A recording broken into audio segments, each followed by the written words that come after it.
Na kusalimu asubuhi ya leo, mpendwa na rafiki yangu. Naomba nikukaribishe kwa ajili ya neno la Mungu. Na ujumbe wetu nasema kuwapiga upofu waliokuzunguka kinyume.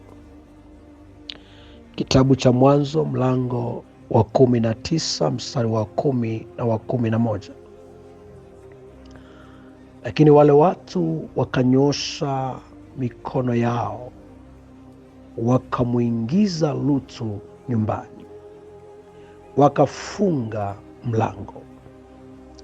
Kisha wakawapiga hao watu waliokuwa mlangoni kwa upofu, wadogo kwa wakubwa, hata wakachoka kwa kutafuta mlango.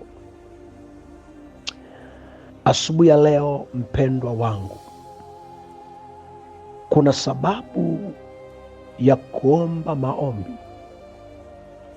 ya kuwapiga upofu kila adui aliyesimama kinyume juu yako, anayezunguka kinyume juu yako, ili kuangalia kile unachokifanya, au aliyesimama kinyume juu ya kile unachokifanya ili usifanikiwe.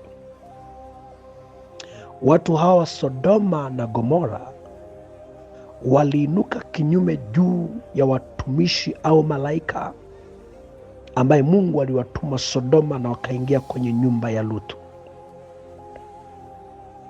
kiasi kwamba Lutu akafadhaika sana.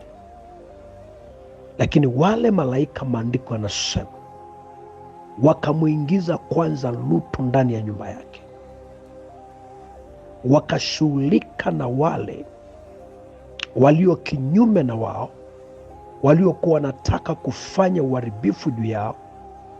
Na maandiko yanasema wakawapiga upofu katika ulimwengu wa roho mpaka ulimwengu wa mwili, wakapapasa kutafuta mlango wa kuingilia, wakapapasa kutafuta njia ya kuingia kwa Lutu, wasipate ile njia, kwa sababu walikuwa kinyume.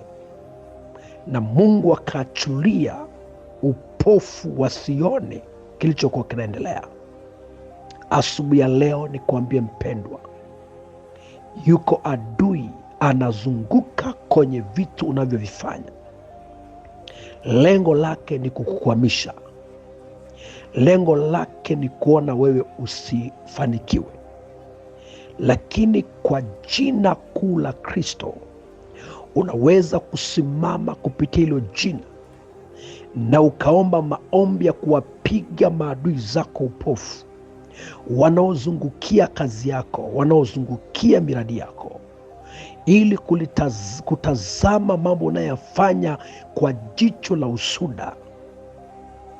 Piga upofu kila jicho, kila roho ya usuda, kila aliye kinyume na wewe, anayezunguka kinyume juu yako.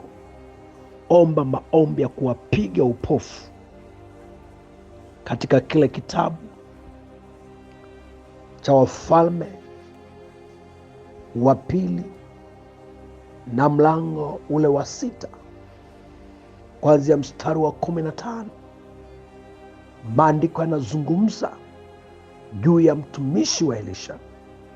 Siku moja Elisha alizungukwa na maadui, na mtumishi wake alipotoka asubuhi na mapema, anasema hata asubuhi na mapema mtumishi wake yule mtu wa Mungu alipotoka na kwenda nje, kumbe pana jeshi la watu na farasi waliozunguka mji wote. Yule mtumishi akarudi nyumbani, akamwambia Elisha, ole wetu, kwa maana tumezungukwa. Elisha akatambua wako waliomzunguka kinyume, wako maadui. Na ndipo Elisha akaomba kwa Mungu aliye hai kwamba kwanza mtumishi wake afunguliwe macho, aone ya kwamba walio upande wa Elisha ni wengi kuliko maadui. Nataka niseme asubuhi ya leo, Mungu wako ni mkuu kuliko maadui. Mungu wako ana uwezo kuliko walio kinyume na wewe. Unapoinua imani yako na kumtumaini Mungu, uwezo wa kushinda upo. Ndio sababu Daudi alisimama na kumwambia Goliath, ninajua unategemea miungu, lakini mimi nategemea jina la Bwana. Asubuhi ya leo, mpendwa wangu na rafiki yangu, Mungu akupe neema ya kuomba maombi ya kuwapiga maadui walio kinyume na wewe, uwapige upofu kwenye ulimwengu wa roho. Wasione unakopita, wasione unachokifanya, ili wasikukwamishe. Washtuke tu Mungu amekufanikisha. Maandiko yanasema, ndipo Elisha akaomba Mungu ili awapige maadui wake upofu, na wakapigwa upofu na wakajikuta wanazunguka pale pale. Elisha akawapeleka mpaka kwa mfalme, wakafunguliwa macho, wakashangaa wako katikati ya adui zao, wakawalisha chakula. Taka niseme asubuhi ya leo, kila aliyezunguka kinyume na wewe unaweza kumpiga upofu kwenye ulimwengu wa roho, asione unachokiendeleza. Katika kile kitabu cha Zaburi, ule mlango wa 118 mstari wa 11 mpaka 12, anasema, walinizunguka, naam, walinizunguka, lakini kwa jina la Bwana naliwakatilia mbali. Na silo tu, anasema walinizunguka kama nyuki, walizimika kama moto wa mibani.